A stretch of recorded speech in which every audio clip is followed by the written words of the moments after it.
I'd like to introduce our first speaker. That's going to be Professor Allyson Pollock, who is sitting right next to me here. So Professor Pollock is, she has just been elected to DMA Council with by far the largest mandate of any other elected member. But actually I think, quite frankly, and this is my personal capacity, I think that what she is achieving is so immense that it actually, pales into insignificance, perhaps, her role within DMA Council.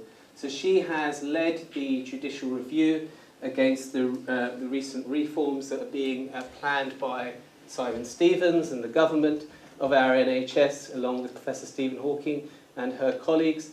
And she has really woken up the nation to the risks of PFIs and accountable care organisations.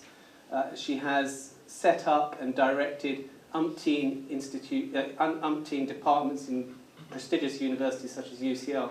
And I'm really, really pleased that she's going to say a few words today. Thank you.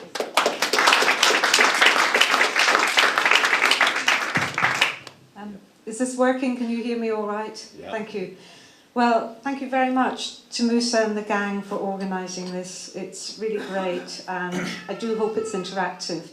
And I think we're not allowed to speak for more than 10 minutes, is that right? So you can stop me right on the dot, because I tend to go on and on and on and on. It is whistleblowing is the topic of today. And some of you will remember working in the NHS 30 years ago. Hands up those who remember working in the NHS 30 years ago. Quite a lot of us. And actually at that time we didn't even have a word called whistleblowing. Consultants were autonomous. I felt very strongly about my autonomy. We all did. And we all felt able to speak up when things went wrong. And of course Margaret Thatcher didn't like that, because then they had the famous Panorama programme when she decided to bring in the internal market. And really the start of this need for whistleblowing really comes from 1990 onwards. Because at that point then we had the creation of trusts. For the first time ever we had press departments. We had a whole chain of command where before a consultant could speak up, they had to go to their manager and their senior manager. In the past, they always felt able to speak up. And I think that's no exaggeration. And I felt very strongly, because that was the principle of autonomy. You were still accountable, of course, for your patients and for care, but you did have autonomy.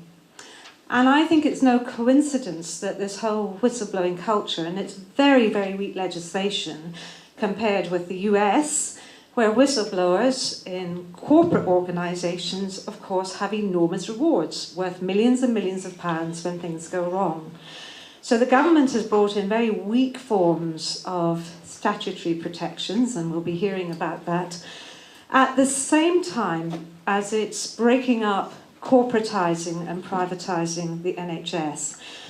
And all of us know, everybody in this room knows, how difficult it is now to speak up in our NHS, how you become victimised, pilloried, and at risk of your job. And there are many people in this audience who've had that experience. And I think we're not going to, if we become more and more privatised and corporatised, clearly we're going to need to have even stronger and stronger statutory whistleblowing protection. But actually what we're losing very rapidly now is our public NHS. And it was with a really heavy heart that we went to this judicial review. And judicial reviews are not really good. They're not good instruments, really. But it was the best that we could do to challenge the decisions that the government is taking to roll up billions and billions of pounds of NHS funds, and, this is the key, to give them to non-statutory bodies. Now, these are non-statutory bodies. They can be public, like foundation trusts. They can be private for profit. But the key is they no longer have duties around human rights, FOI, and what the government was proposing back in August was to actually allow a transfer and duplication of decision-making powers around who gets care, what care they get, etc. And these bodies are non-geographical. They don't have a duty to provide. There's no universal coverage. It's membership. So that was what led us to this JR. And I think even between August and May, when our JR went to court, the government now has had to roll back on lots of things. So regardless of the outcome of the judicial review, we've won a huge number of concessions, beginning with the fact that the government now has to consult. It has now declared it will consult on ACOs. We don't know whether it will be the contract or the policy. The second thing we do know is that the Department of Health and NHS England have now made very clear that there can't be a transfer of commissioning functions. So along the route, they have made enormous concessions, which then were watered down and left us with two claims. Ultra vires, is what they're doing legal? And the duty of transparency. So we're waiting for the judgment. We expect it in the next week to 10 days. There's really three options. We lose, but we'll see if the judge gives us anything on costs. There might be a halfway house where the judge gives us something in the judgment, or we win. But lower courts are very unlikely to have a win, so we're bracing ourselves. But I don't think that should underestimate the fact that we've slowed this down in its tracks, but not nearly enough, because still billions of pounds of contracts are being rolled up. And that links to my next point. What Parliament took away in 2012, only Parliament can put back. Parliament removed our NHS, abolishing, dismantling, and that's why it feels so awful at the moment, in 2012.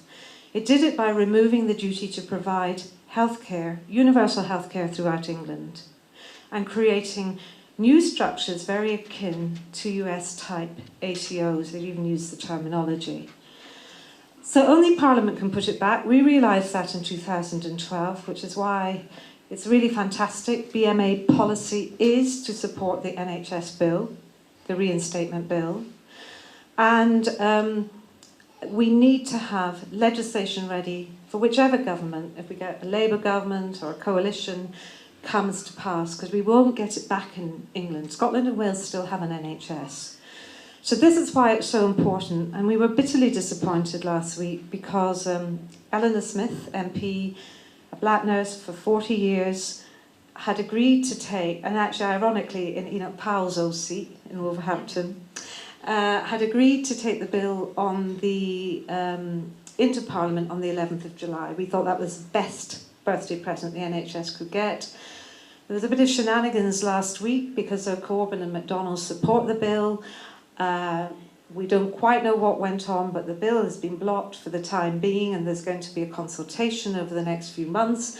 We hope they'll be consulting. Tomorrow I'm going to meet the Shadow Health team. I'm not in any party, but I'm going to meet the Shadow Health team. And we're very much hoping that the consultation will be on the bill. So for all of those sitting in this room, if you want your NHS back, you need to do two things. You need to make sure your MP is fully signed up. So look on the nhsbill.org website and lobby them. In Newcastle, where I was last week, it's been really successful. They've managed to get about half the MPs now to sign up. And all of you, I know, are working in most of you in the NHS, so you're probably too exhausted to do a lot of campaigning outside of it. But where you can, do, because this bill we won't get our NHS back without it. And I think that links very much to the plight and cause of whistleblowers, not just in the NHS, but in many other institutions, where we've got an increasing climate of fear. And I think that's being engendered by PDRs, all these performance appraisals, all these performance targets. It's prevalent everywhere. And I think we have to start to organise to fight back against all this performance culture and regime. I mean, I managed to survive for 30 years without a single PDR or proper appraisal. And I don't think it made me a worse doctor or a worse academic, actually. Because if you've got the passion for what you do, I mean, audit is one thing, but these appraisals, I think, are a form of bullying and intimidation. And they're used as very powerful instruments. And I think that then begins to affect everything that you do. I think I've had my time, so I'm going to stop, but I'm going to say it's really wonderful to see you all here, and thank you for all the support. And I think we've got the most amazingly brave panel of people who have had to take on institutions and power, and speaking truth to power is very, very difficult. It comes with an enormous emotional, physical and financial cost. So I think it's really wonderful to have a panel of 3 people here. Thank you.